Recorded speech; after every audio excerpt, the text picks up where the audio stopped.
टाउनहल ठारे गंजाम जिला बीजेडी उपसभापति दिलीप पाणिग्राही सांबादिक सम्मेलन आगामी निर्वाचन नहीं रखिले मत विजु जनता दल सुजोग देले चलित साधारण निर्वाचन में गंजाम जिला आसिकरू प्रतिनिधित्व करने को आशय अछंती बीजेडी जिला उपसभापति दिलीप पाणिग्राही। छात्र जीवनरू विजु बाबू आदर्श अनुप्राणित होई 1983 मसीहा ठारू जनता दल में जोगदे वर्तमान सुधा सक्रिय कर्मी भाव दलीय निर्देश को पालन कर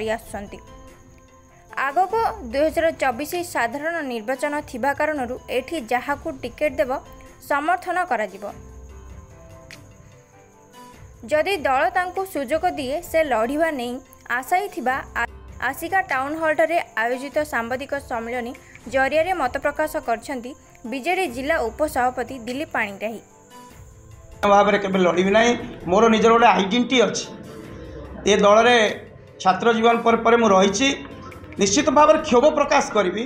किंतु दल किसी परिवर्तन करी ना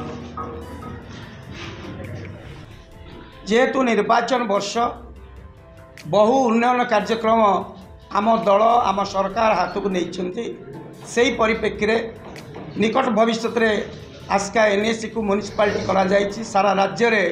5टी एनएसी को म्युनिसिपालिटी करा जायछि से भितर आस्का को मध्य अग्राधिकार दि जायछि। तेणु आपण मानक माध्यम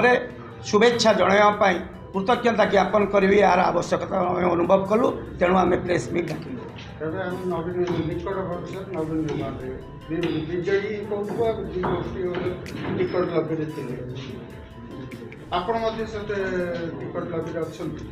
टिकट लबी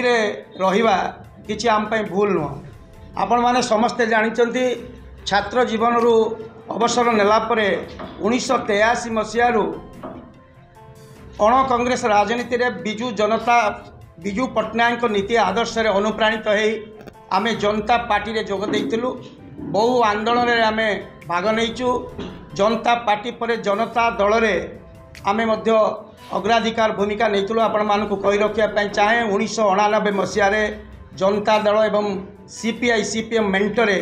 एठू स्वर्गत एन सिंहदेव एमपी ही जययुक्त कर जाइतिले। 1990 रे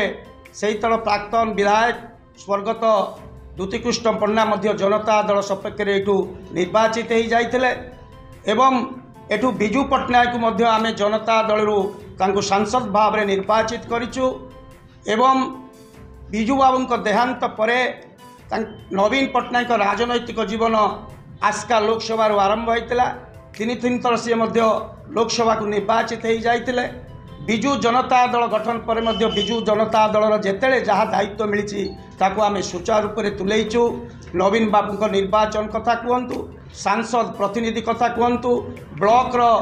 सभापति हिसाब से वर्तमान जिलार उपसभापति हिसाब से दलर जितेबले जहाँ दायित्व देइचंती ताकू आम सुचारू रूप से तुले आसीचु एवं आगामी दिन में आम निश्चित भाव में आशा आकांक्षा रखिबू जे लोकसभा आस्का लोकसभा निश्चित भाव में उपयुक्त प्रार्थी को माननीय मुख्यमंत्री चयन करेंगे एवं विधानसभा को मध्य माननीय मुख्यमंत्री चयन करेंगे। आम दल में सी जे प्रार्थी होना कहीं आम समस्ते निस्वार्थ समर्थन दे पुणी विजु जनता दल को जययुक्त करी 6ठ थर पर नवीन पट्टनायक को मुख्यमंत्री भाव में अवतिष्ठ करे। संख्या द्विगुणित है 2 अंक प्रतिशत तो एक कथा दल मुख्य जान सबू दलर मुखिया अवगत अच्छा आशा रहिबा किछि भूल नुह। विगत दिन में आप अन्य निर्वाचन सब देखी 2019 कथा कहतु 2014 कथा कहतु 2009 कथा कहतु सब आशा ही था एवं जितेबले जी प्रार्थी जहाँ दल दलर हाईकमांड निष्पत्ति करती से समस्ते भूली जाई समस्त मनांतर मतांतर को विजु जनता दल को सुदृढ़ करने समस्ते मन प्राण ध्यान दे समस्ते काम करते। आशा करिया किछि भूल नुह। आपण मान माध्यम कहबू से कौ दल में 5 जन आशायी था कौ दल में 100 जन आशायी था तेणु दल में जड़े आशावादी होगा किसी भूल नुह। छात्र जीवन राजनीति कर कांग्रेस रूपे 1998 एवं पर्यंत दीर्घ 30 वर्ष धरी विजु जनता दल में काम कर आस्का चाहूँगी जड़े दक्ष तृणमूल स्तर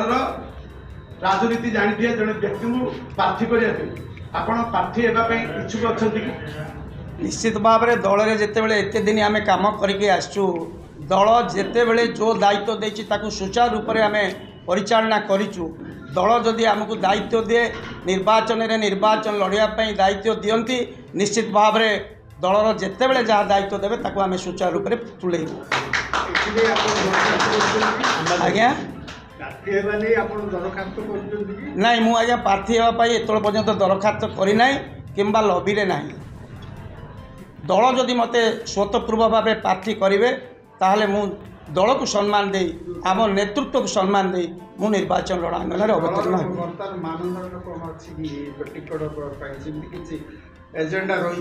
ना